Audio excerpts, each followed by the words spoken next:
चलिए शुरुआत करेंगे आज की क्लास का नीगा। हेडिंग जाना है आप लोगों ने बहुपक्षीय निवेश गारंटी एजेंसी जिसको कहते हैं नीगा। इसके बारे में आज आपको महत्वपूर्ण बातें लिखनी है। इसमें से जैसे इसकी स्थापना कब हुई है, आपको पता है कि जो विश्व बैंक समूह है इसमें जो दो महत्वपूर्ण संस्था हैं उनकी स्थापना एक साथ हुई, एक विश्व बैंक समूह का और दूसरा IMF का। इन दोनों का जो स्थापना है ये एक ही सम्मेलन से हुआ है। कौन सा सम्मेलन था वो? ब्रेटन वुड्स सम्मेलन। ब्रेटन वुड्स सम्मेलन से IMF और IBRD इन दोनों की स्थापना हुई थी। और ये सम्मेलन कहाँ हुआ था? USA हैम्पशायर में हुआ था। इसके बाद ये संगठन स्थापित हो गए। लेकिन विश्व बैंक समूह में और भी संगठन है जिसमें आपने देखा IDA की स्थापना कब हुई थी? 1960 और IFC 1956।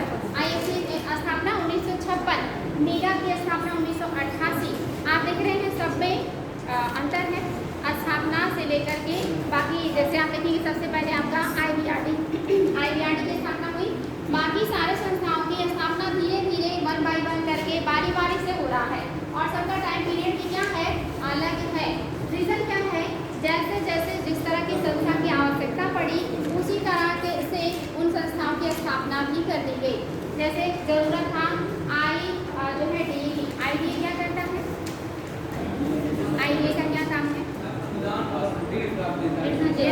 सबसे कम ब्याज पर सबसे लॉन्ग टाइम का ये अनुदान या ऋण प्रदान करता है, लगभग 25 से 40 वर्षों का। इसलिए इसको कौन सी उपमा दी जाती है?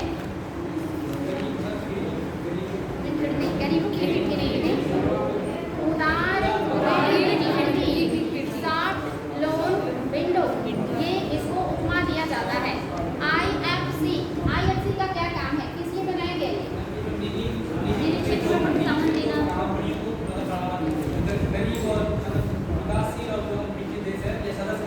क्या आप इसमें शामिल हैं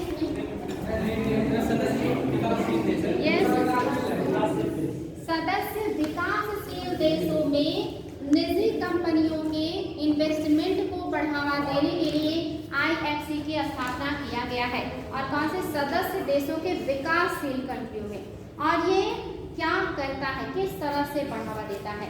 कैसे वर्क करता है? ये बताएं हम लोग क्या करेंगे?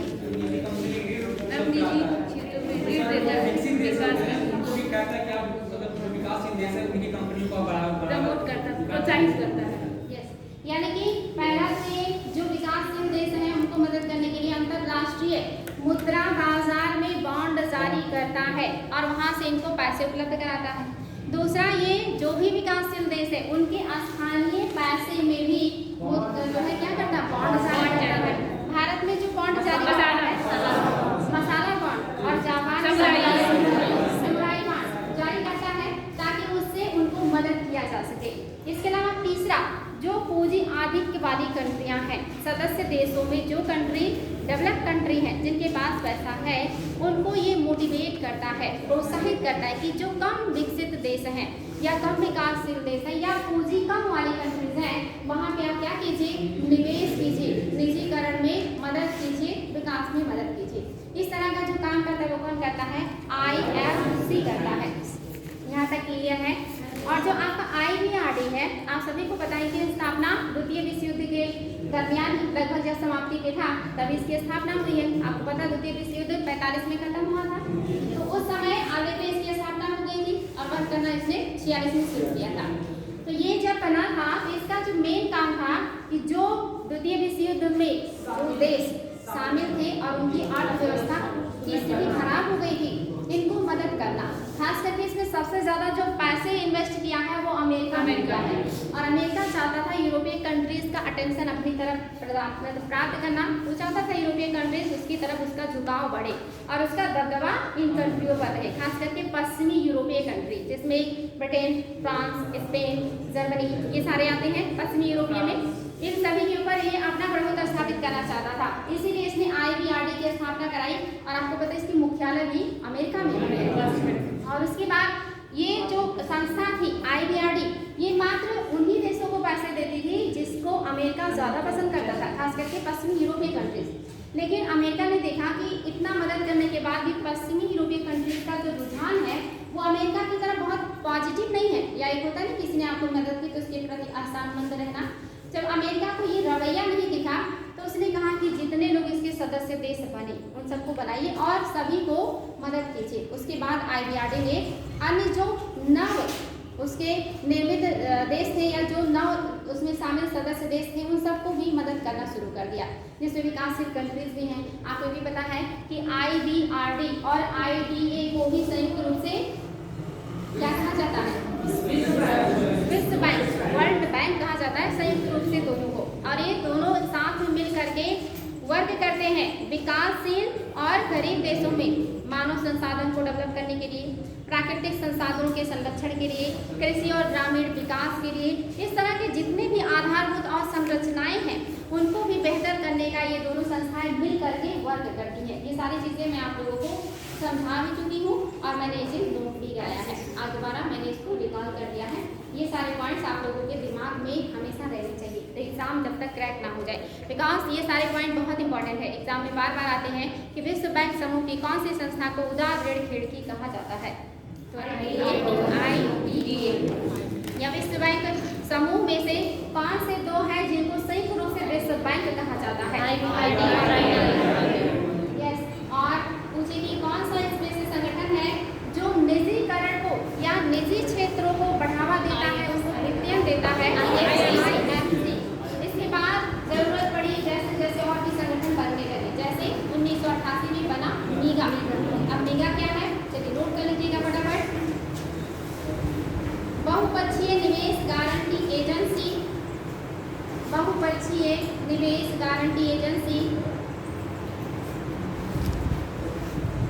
बहुपक्षीय निवेश गारंटी एजेंसी विश्व बैंक समूह की एक संस्था है। विश्व बैंक समूह की एक संस्था है।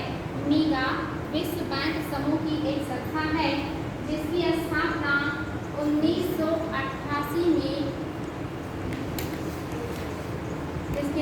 1988 में किया गया और इसका भी मुख्यालय कहाँ है? वाशिंगटन DC में है। आगे है, एजेंसी का मुख्य उद्देश्य विकासशील सदस्य देशों में, एजेंसी का मुख्य उद्देश्य विकासशील सदस्य देशों में,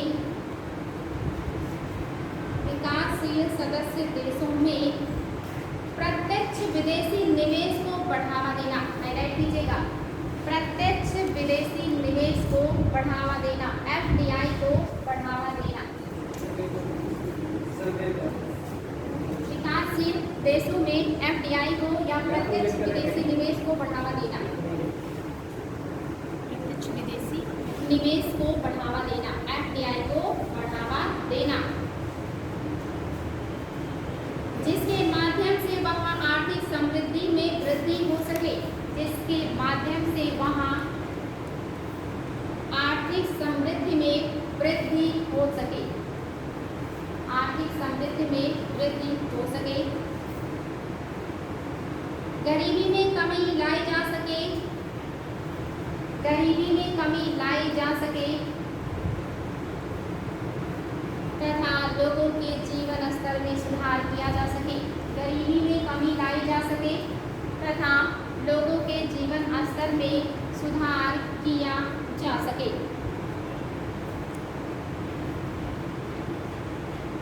सुधार किया जा सके।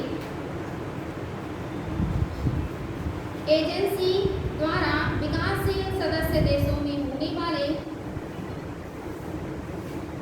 एजेंसी द्वारा विकासशील सदस्य देशों में होने वाले FDI को बीमा प्रदान किया जाता है। विकासशील सदस्य देशों में होने वाले FDI को बीमा प्रदान किया जाता है, बीमा प्रदान किया जाता है। साथ ही विकासशील सदस्य देशों में, साथ ही विकासशील सदस्य देशों में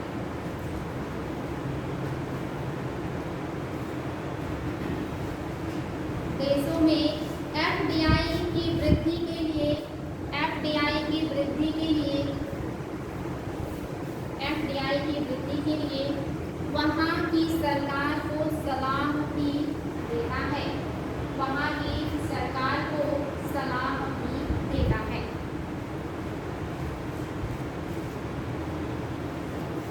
ये बात समझ में आ गया चलो। मीगा का क्या काम है? ये जो सदस्य देश हैं, पहली बात स्थापना कब हुआ है? 1983 में। कहाँ हुआ है? वाशिंगटन डीसी में हुआ है।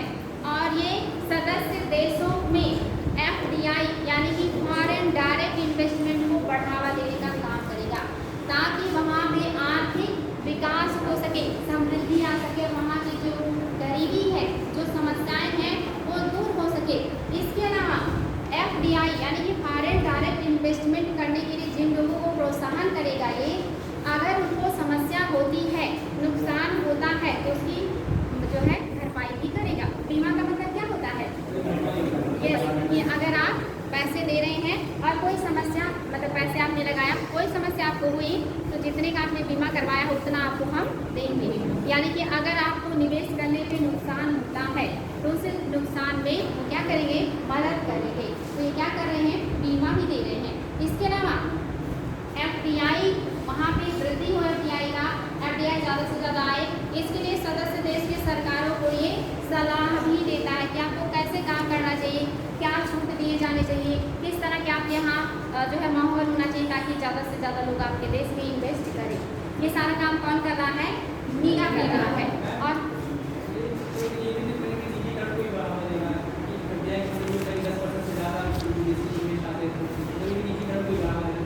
देखिए, हाँ बिल्कुल कह सकते हैं कि ये जो है ज़्यादातर निजीकरण को बढ़ावा देने का कोशिश कर रहे हैं, क्योंकि इनको ऐसा लग रहा है कि अगर वहाँ की सरकार कमज़ोर है, उसके पास पूंजी नहीं है, पैसा नहीं, वो विकास करने में असमर्थ है, तो अपने यहाँ विदेशी कंपनियों को सुविधाएं दे, उनको रियायतें दे, ताकि कम से कम विदेशी लोग आए यहाँ पे सामान को बनाए, नौकरी क्रिएट करे। क्योंकि पिछड़ा होने से तो अच्छा है कि कोई और भी आके आपकी मदद करे। तो इसलिए कोशिश करते हैं कि जैसे भी हो सके, जो भी सदस्य कंट्री हैं, सबके यहाँ बेहतर काम होना चाहिए हर क्षेत्र में। जैसे जो आपका IDA है वो अलग काम कर रहा है, जो आपका IBRD है अलग काम कर रहा है, IFC जो है ये भी डायरेक्ट इस तरीके से निजीकरण को ही बढ़ावा दे रहा है या निजीकरण के क्षेत्रों में बेहतर काम करने का प्रयास कर रहा है।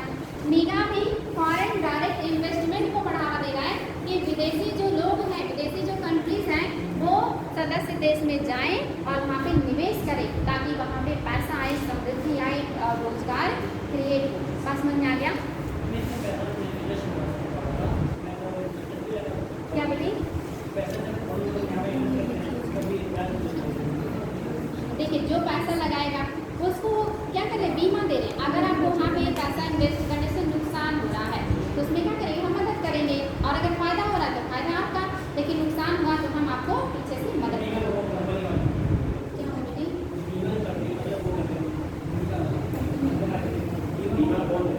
मीगा करेगी, मीगा करेगी, क्योंकि मीगा भी तो देखिए, मेरी बात समझ में नहीं आएगी आप लोगों को। मैंने कहा कि ये संस्था बढ़ावा देगी और जो भी निवेश करेगा उसको सिक्योरिटी देगी, बस इतनी सी बात है। तो कौन करेगा? मीगा ही करेगी, क्योंकि वही बढ़ावा दे रहा है। अगर बॉन्ड जारी कर रहा है, बढ़ावा दे रहा है निजी क्षेत्र को, तो वो कौन कर रहा है? IFC कर रहा है, वो मदद करेगा।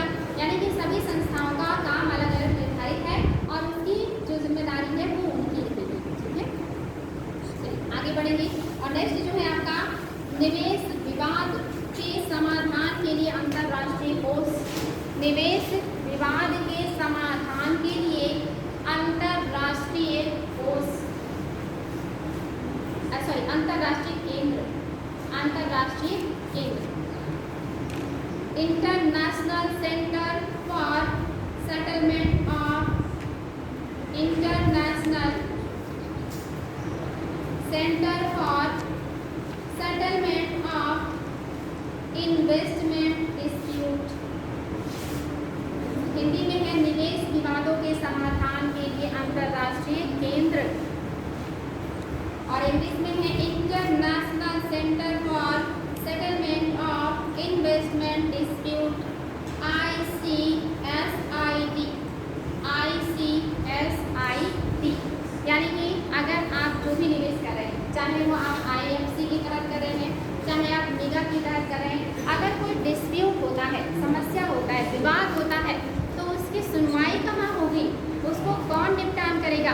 उसके लिए भी संगठन बनाया गया है। ठीक है, तो इसमें नोट कीजिएगा, निवेश विवादों के समाधान के लिए अंतरराष्ट्रीय केंद्र, निवेश विवादों के समाधान के लिए अंतरराष्ट्रीय केंद्र,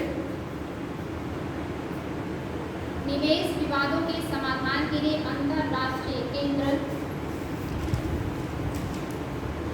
अंतरराष्ट्रीय निवेश विवादों के समाधान, अंतरराष्ट्रीय निवेश विवादों के समाधान के लिए समर्पित विश्व की अग्रणी संस्था है। फिर से रिपीट कर रहे हैं, निवेश विवादों के समाधान के लिए अंतरराष्ट्रीय केंद्र, अंतरराष्ट्रीय निवेश विवादों के समाधान के लिए समर्पित विश्व की अग्रणी संस्था है, जिसे निवेश विवादों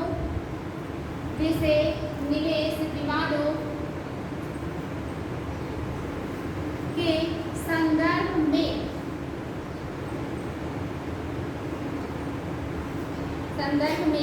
व्यापक अनुभव प्राप्त है। निवेश विवादों के समाधान के संदर्भ में व्यापक अनुभव प्राप्त है। नेक्स्ट पॉइंट है, ICSID के सदस्य देशों ने, ICSID के सदस्य देशों ने विभिन्न संधियों द्वारा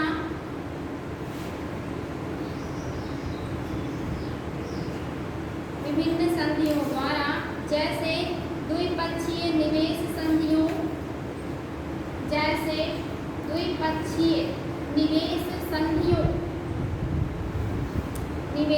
संधियों, इत्यादि में तथा अंतरराष्ट्रीय कानूनों में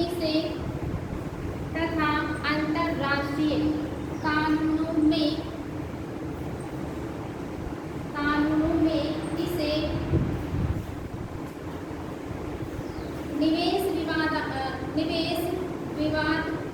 निवेश विवाद समाधान मंच के रूप में परिभाषित किया है।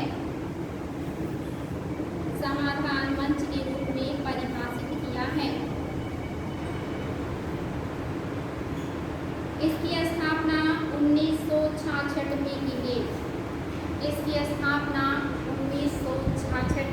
की गई।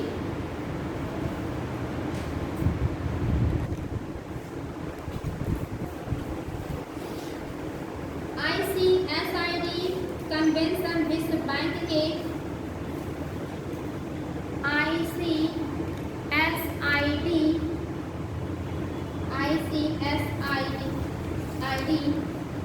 कन्वेंशन विश्व बैंक के कार्यकारी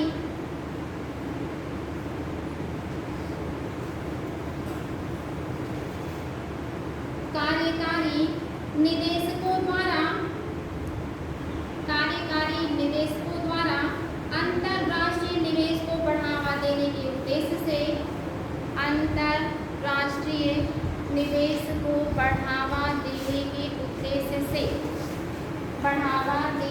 उद्देश्य से निर्मित बहुपक्षीय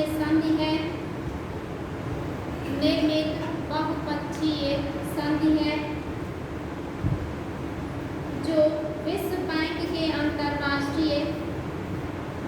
जो विश्व बैंक के अंतरराष्ट्रीय निवेश को बढ़ावा देने में सहायक है।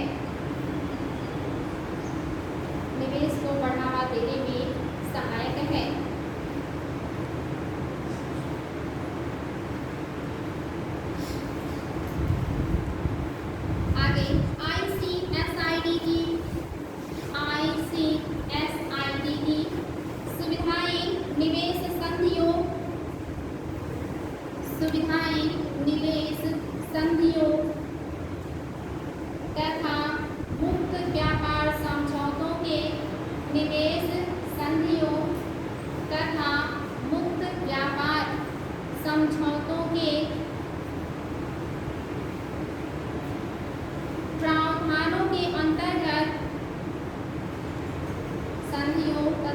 व्यापार समझौतों के प्रावधानों के अंतर्गत राष्ट्र के मध्य विवादों के समाधान हेतु राष्ट्र के मध्य विवादों के समाधान हेतु भी उपलब्ध है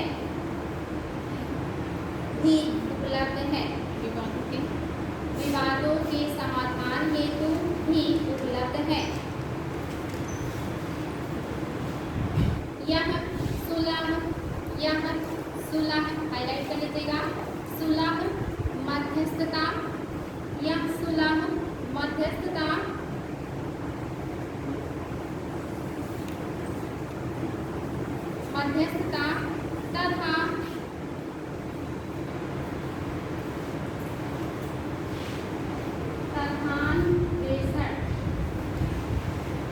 तथान बेसर मतलब होता है फीडबैक। तथान बेसर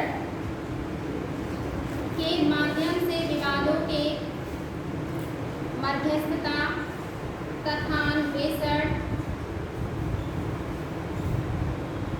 के माध्यम से विवादों के समाधान का प्रयास करता है।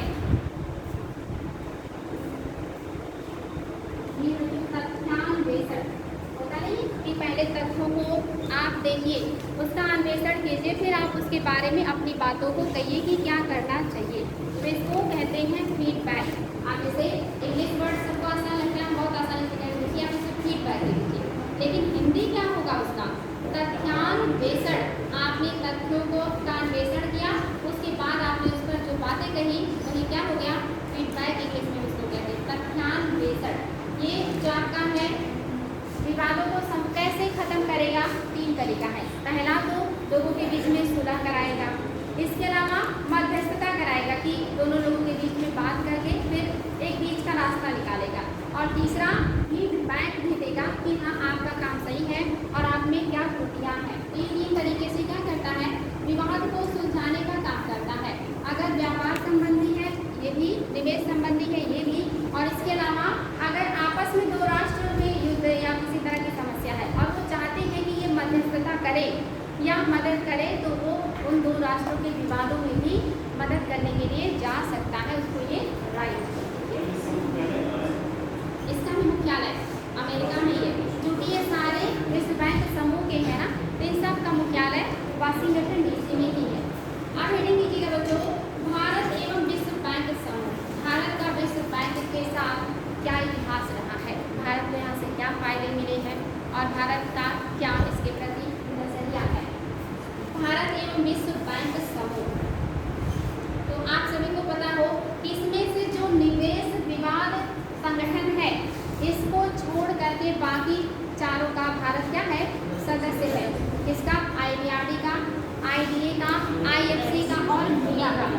ये चारों का सदस्य देश है, लेकिन जो आपका 5वां है इसका सदस्यता भारत ने नहीं लिया है। ये चीज़ भी आपको बता देना चाहिए। आगे बढ़ेंगे, और MIGA की सदस्यता इसने जो है लिया है 1994 में। भारत ने काफ़ी लेट में MIGA की सदस्यता ली। 1994 में भारत MIGA का सदस्य बना है।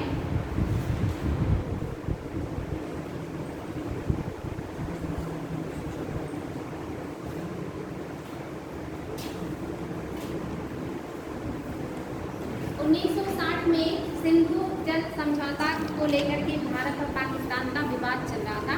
उस समय विश्व बैंक ने मध्यस्थता किया था। इस विवाद को सुलझाने में विश्व बैंक ने मध्यस्थता किया था, जो 1960 में भारत और सिंधु जल समझौते को लेकर के विवाद चल रहा था। आपको इसके बारे में पता होगा, आपने जियोग्राफी में पढ़ा होगा सिंधु जल समझौता क्या है, क्या आपने नहीं पता है? सिंधु की जो भारत से सहायक नदियां हैं, कितनी नदियां हैं जो भारत से जाती है और सिंधु में मिलती हैं या भारत की भूमि से होती जाती है? 5। सिंधु को ले लेंगे तो 6, बाकी पाकिस्तान से और अफगानिस्तान से आती है, उसको मिलती है, लेकिन हमें सिर्फ भारत से मतलब है। भारत से जो सिंधु है वो भारत से नहीं जाती, ये भी पता है आपको, भारत से होकर जाती, लेकिन वो निकलती कहाँ से है?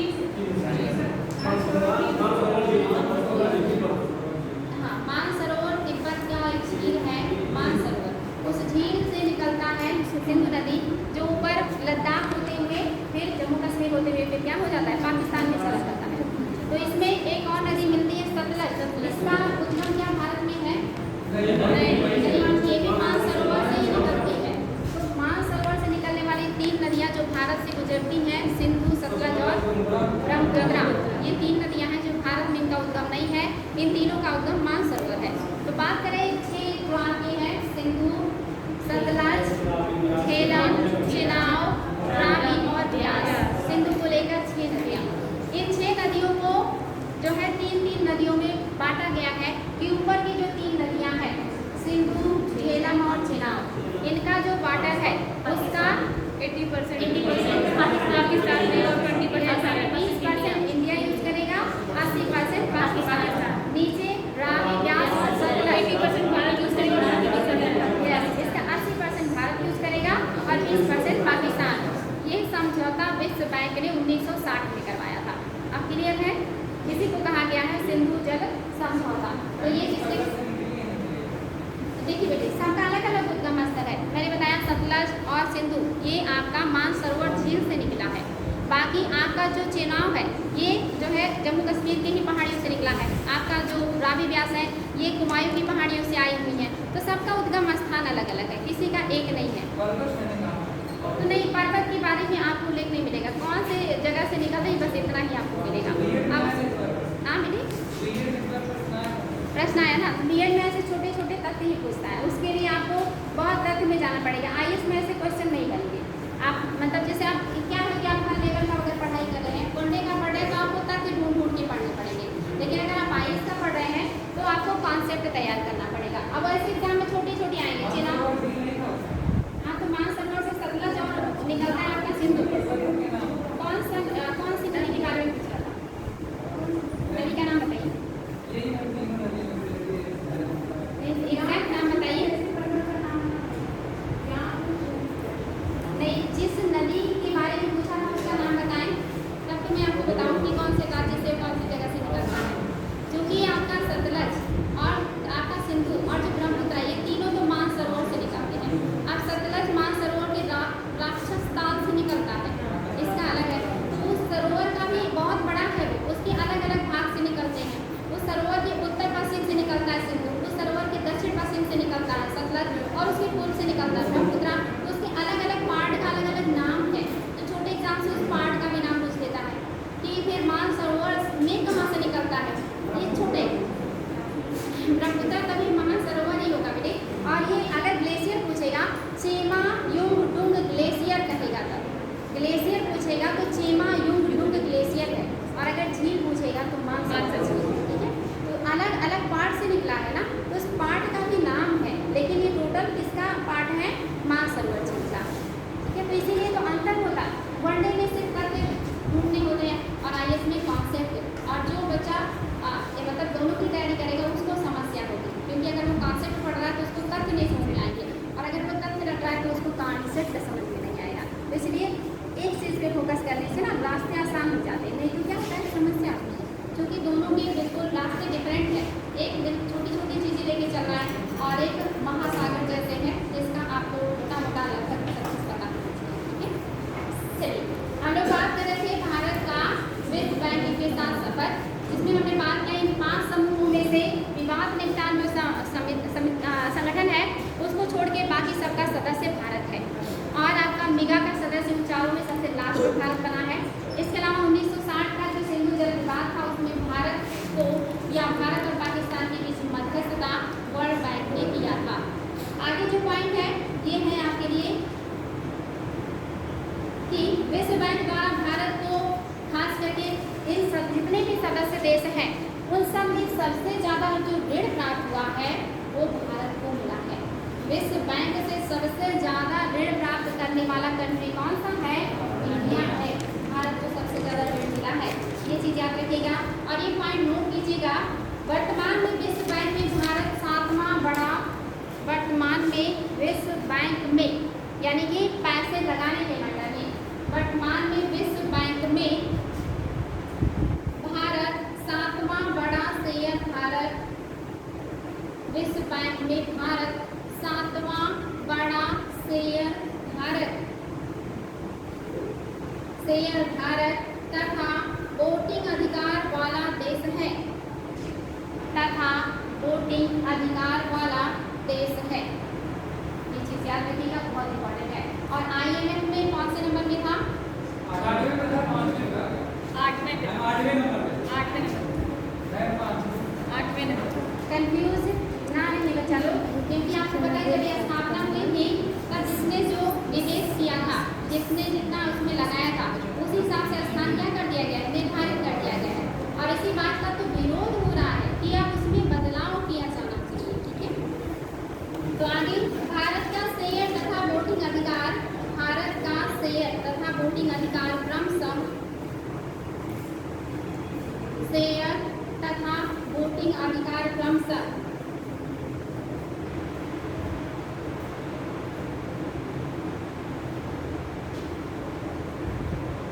वोटिंग और शेयर कितना है 3.13, वोटिंग राइट 2.99 प्रतिशत है, वोटिंग राइट जो है 2.98 जो है 98 और आएगा, अच्छा 98 सॉरी 98 कर दीजिएगा, 98 है 98, यानी कि जो आपका उसमें जो पैसा लगाते हैं वो ज़्यादा रहता है, वोटिंग राइट हमेशा कम रहता है। IMF में भी आपने देखा था पैसे जो लगाया है वो ज़्यादा है, उसकी अपेक्षा वोटिंग राइट कम रहता है। ठीक है, तो इसका कितना इसने लगाया है शेयर धारक में, तो वैसे तो देखेंगे नंबर में ये कौन से नंबर पे है, 7वें नंबर पे, और इसने शेयर कितने का लगाया है 3.13, यस 3.13, और इसको वोटिंग राइट कितना है 2.98, और किसमें विश्व बैंक में IMF में कहेंगे तो ये 8वें नंबर का सबसे बड़ा वोटिंग राइट और शेयर धारक है। ये भी एग्जाम में आ जाता है, तो आपने इसको तो नोट किया था, इसे बता सकते हैं क्या इसके पहले कौन से कंट्रीज हैं? आपने उसमें देखा था यूएस फर्स्ट में था, और इसमें भी यूएस में फर्स्ट है, और सेकेंड चाइना, थर्ड नहीं चाइना, सेकेंड पे चीन है, रसिया का आपने देखा था IMF में भी इंडिया के बाद था, वर्ल्ड बैंक में भी इंडिया के बाद है। US पहले नंबर पे, दूसरे पे चीन, तीसरे पे जापान, चौथे पे जर्मनी, 5वें पे फ्रांस है कंफर्म, और भारत 7वें नंबर पे है। आपने देखा था IMF में भारत के बाद कौन सा देश था? रसिया, और इसमें भी कौन है रसिया, यानी कि भले ही आपका रसिया जो है बहुत बड़ी कंट्री है, विकसित कंट्री है, लेकिन वोटिंग राइट और जो है शेयर में भारत से पीछे है। तो आपका पहला अमेरिका है, अरे सॉरी जो चीन रहेगा ना, जापान है, सॉरी जापान, मैं इसको दूसरे संगठन में बोल दिया ना, USA, उसके बाद जापान, उसके बाद चीन, उसके बाद जर्मनी, और फिर France, Britain and France, Britain और फ्रांस, उसके बाद इंडिया, ब्रिटेन पहले है, फिर फ्रांस, फिर जापान, चीन, फिर आपका ब्रिटेन है, और उसके बाद फ्रांस है, और उसके बाद इंडिया है,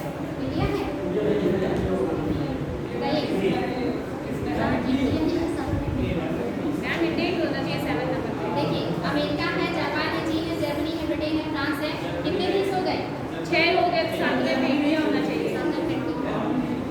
जर्मनी, उसमें जर्मनी बचा है ना, जर्मनी आपने छोड़ी होगी, यहाँ पे होगा जर्मनी, और उसके बाद आपका भारत, ये आपका क्रम हो गया, पहला, दूसरा, तीसरा, चौथा, 5वां, 6वां, और ये आपका 7वां, ये क्रम है। ये IS में तो नहीं पूछता क्रम, लेकिन BCS वगैरह में पूछ लेता। IMF के 5 सदस्य देशों का क्रम बताइए जो उन्होंने शेयर लगाया है और जो उनको वोटिंग राइट प्राप्त है। ठीक है, IMF भी पूछ सकता है, और आपका वर्ल्ड बैंक में भी, BCS वगैरह में पूछ लेता है। और भारत 7वां है, 8वां कौन सा है और 9वें पे सऊदी अरब है, सऊदी अरब, इतना नहीं पूछता है, भारत का स्थान पूछ लेता है, और ऊपर से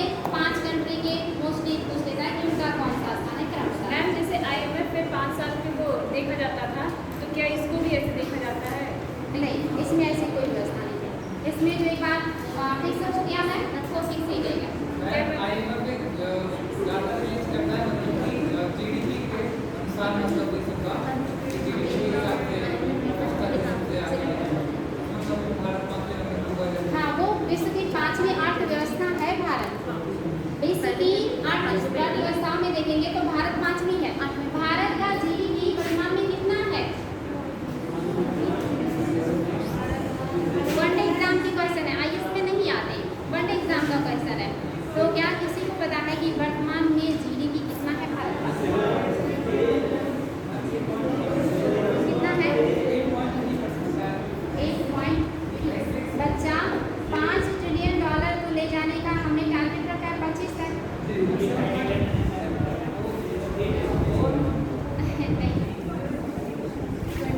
22.7 लाख करोड़। भारत की जीडीपी कितना है? 2.7 लाख करोड़। और हमारी गवर्नमेंट का टारगेट क्या था?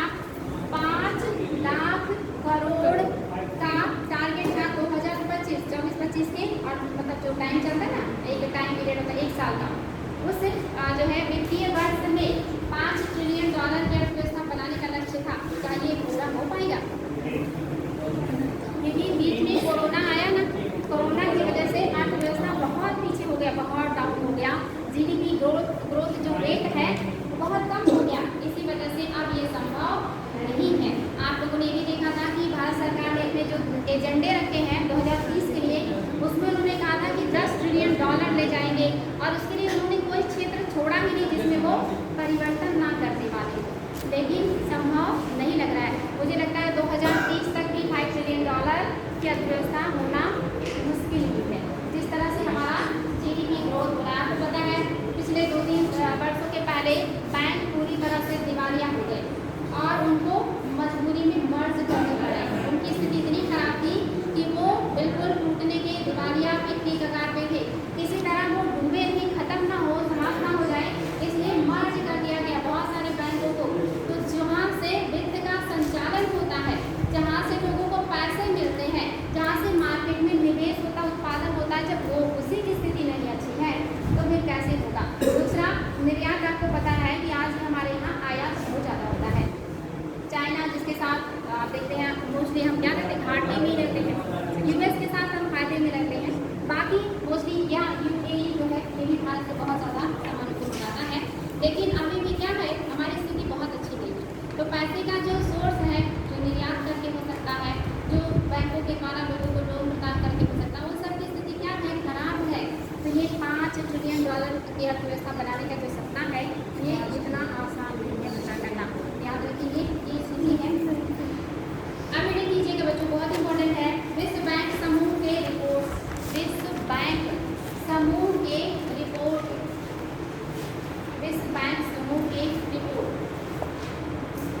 पहला है doing business report, doing business report. Exam में बहुत ज़्यादा खास करके पीसीएस एग्जाम में आता है। Doing business report, doing business report ये कौन जारी करता है? World bank.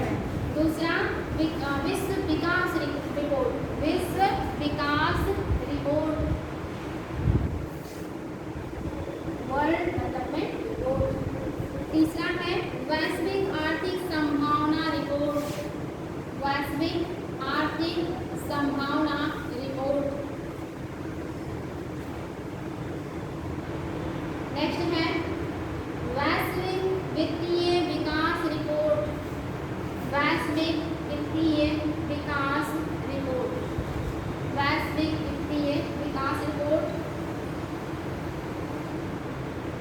और नेक्स्ट है विश्व विकास संकेतक, विश्व विकास संकेतक।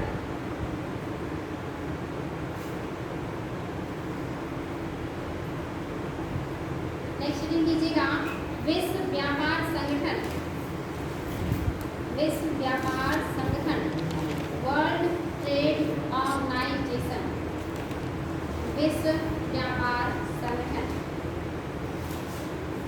बहुत ही इम्पोर्टेंट संस्था है। आपने अभी तक जितनी संस्थाओं के बारे में पढ़ा है, इसमें मोस्टली अमेरिका और यूरोपियन कंट्रीज का क्या है दबदबा। जैसे आपने देखा यूएस, जापान को छोड़ दिया जाए, एशिया का है तो इसके बाद चीन आप एशिया में है, लेकिन जर्मनी, ब्रिटेन, फ्रांस, इसके बाद जो है उसमें भी ज़्यादातर कौन है यूरोपीय कंट्री है, और सबसे ज़्यादा तो यूएसए हर जगह आईएमएफ में भी और वर्ल्ड बैंक में भी। लेकिन अब जिसको आप पढ़ने वाले हैं, जिसको कहते हैं WTO, वर्ल्ड ट्रेड ऑर्गेनाइजेशन, ये क्या करता है? सबसे पहले तो आप लोग ये बताएं कि वर्ल्ड ट्रेड ऑर्गेनाइजेशन का काम क्या है? बहुपक्षीय व्यापार, द्विपक्षीय व्यापार, बताएं हाँ क्या करेगा बेटे, कोशिश करें।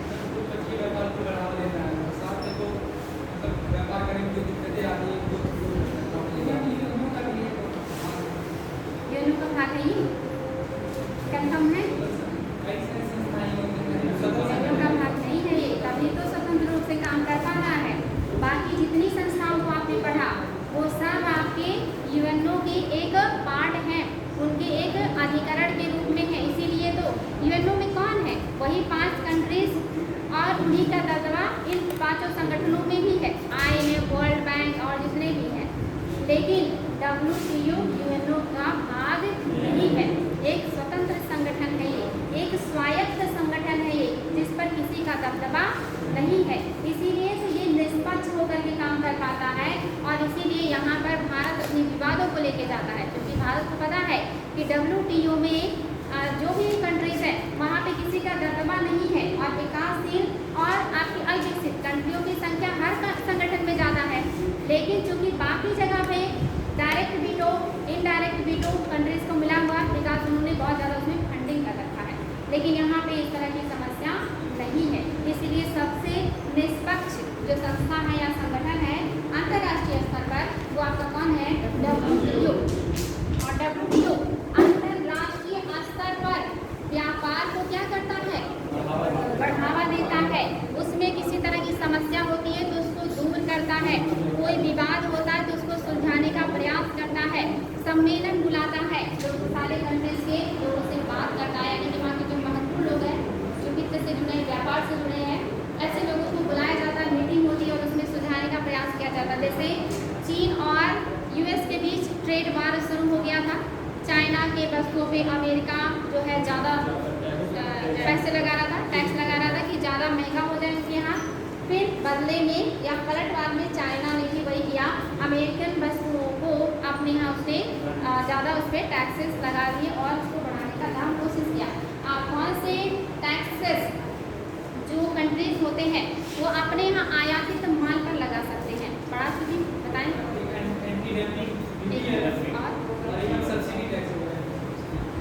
क्या था? टैक्स दो जो है टैक्स कोई भी कंट्री अपने यहाँ आयातित माल पे लगाता है, और दोनों मैंने बताया था, और वो क्यों लगाता है, किस कंडीशन में लगाता है ये भी बताया। वो कौन से टैक्स?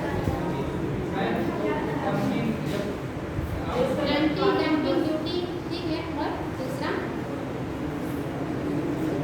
क्या था? आप लोग क्या था बेटे? प्रतिकारी कर, प्रतिकारी कर, इसको इंग्लिश में क्या कहेंगे? किसी को नहीं याद है कि जब कोई विदेशी देश के सामान जहां आयात होते हैं, आयात करने वाली जो कंट्री है वो कौन से शुल्क लगाती है और क्यों लगाती है? जब प्रतिकारी कर लगाएगी तो क्यों लगाएगी? रिविजन नहीं कर रहे हैं तो चलो कैसे काम चलेगा? ऐसे क्वेश्चन पूछ जाएंगे आप लोगों से और आप लोगों का कोई जवाब नहीं आएगा। इतने सारे बच्चों में किसी को याद नहीं है। वो तो पता है बेटे, एक निगेटिव सब्सिडी पे लगता है और एक है कि वहाँ पे संसाधनों की उपलब्धता, सस्ते कच्चे माल, इन सब की वजह से जब उत्पादन बढ़ जाए, और दूसरा था जब सरकार जानबूझ के प्रोत्साहन दे के हमारे यहाँ ज़्यादा पैदावार हो और सस्ते में मिले, तो एक निगेटिव सब्सिडी की वजह से जब उत्पाद सस्ते हो जाए उस पर लगाया जाता है, और दूसरा कहीं पे कच्चा माल सस्ता और मजदूरी सस्ता है उसकी वजह से दूसरी कंट्री में लगाया जाता है। ये दोनों तो आप लोगों को याद है, लेकिन दोनों पर अलग अलग कर सकते हैं, और वो क्या है? कोई बात नहीं, आप लोग इसको देख सकते आएंगे, ठीक। आप लोगों को मैं देखने के लिए छोड़ रही हूँ, ताकि आप लोग कम से कम इसी बहाने अपने नोट्स को पढ़ते और देखें कि पीछे बहुत सारी चीज़ें दबी पड़ी हैं जिनको पढ़ना जरूरी है। ठीक है, तो चलिए देखेंगे हम लोग विश्व व्यापार संगठन के बारे में। देखिए, अगर आप लोग ये चीज़ें दिमाग में रख पाते तो मुझे नोट नहीं करवाना पड़ता। ये नोट करवाना इसलिए पड़ता है क्योंकि आपके पास, और उसके बाद भी अब आप लोग अगर नहीं देखते हैं तो फिर गलत बात है। आप लोगों को मैंने नोट करवाना इसीलिए शुरू किया ताकि आप लोग कुछ बता पाए, घर जाके रिविजन कर पाए, क्योंकि ये सब चीज़ें मोस्टली बच्चों ने कभी नहीं पढ़ा है। इकोनॉमी मोस्टली बच्चों ने कभी नहीं पढ़ा है, उनके लिए टर्म्स काफ़ी नए हैं, इसकी जो व्याख्या है वो नई है।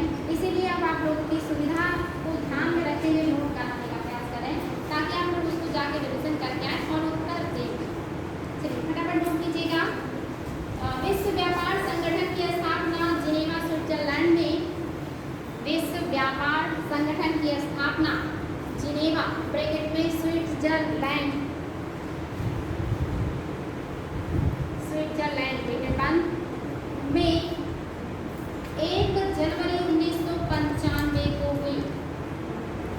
जिनेवा ब्रैकेट में स्विट्जरलैंड में 1 जनवरी 1995 को हुई।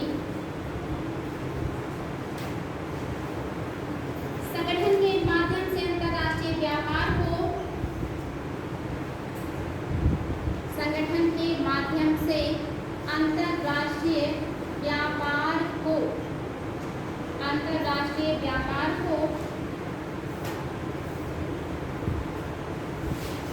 विनियमित करने वाले पूर्ववर्ती, कीजिएगा, विनियमित करने वाले पूर्ववर्ती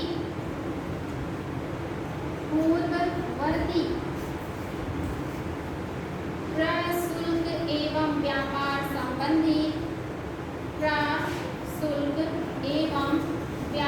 संबंधी सामान्य समझौते, प्रशुल्क एवं व्यापार संबंधी सामान्य समझौते ब्रैकेट में जनरल एग्रीमेंट, प्रशुल्क एवं व्यापार संबंधी सामान्य समझौते ब्रैकेट में जनरल एग्रीमेंट ऑन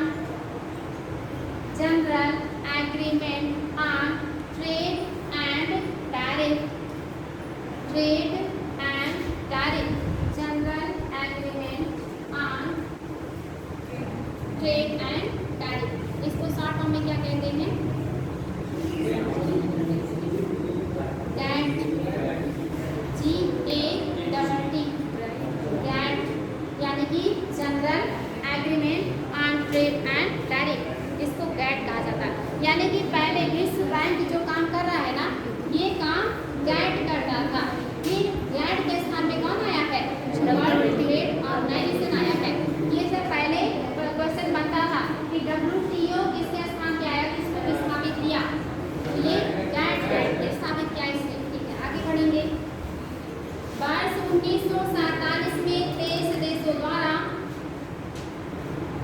वर्ष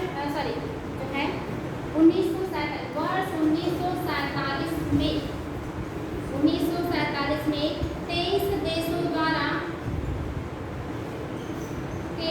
देशों द्वारा मुक्त एवं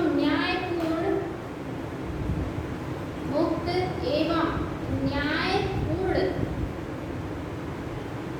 अंतरराष्ट्रीय व्यापार व्यवस्था, मुक्त एवं न्यायपूर्ण अंतरराष्ट्रीय व्यापार व्यवस्था के निर्माण के लिए एक समझौता किया गया। अंतरराष्ट्रीय व्यापार के निर्माण के लिए एक समझौता किया गया,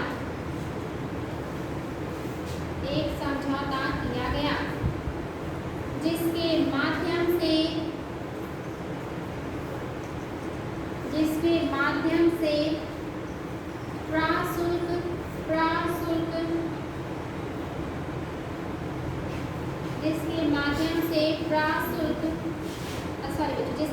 से व्यापार से संबंधित प्रशुल्क, जिसके माध्यम से व्यापार से संबंधित प्रशुल्क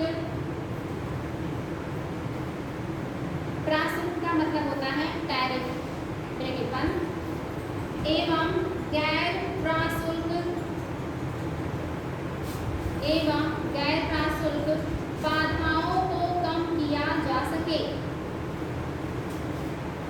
बाधाओं को कम किया जा सके। यह समझौता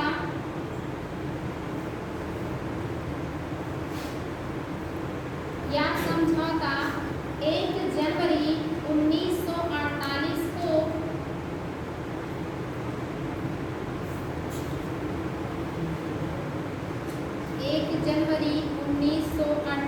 को गैट के रूप में प्रभाव में आ गया। गैट के रूप में प्रभाव में आ गया। इसका मुख्यालय भी जिनेवा स्विट्जरलैंड गैट के रूप में प्रभाव में आ गया। इसका मुख्यालय भी जिनेवा में स्थापित किया गया।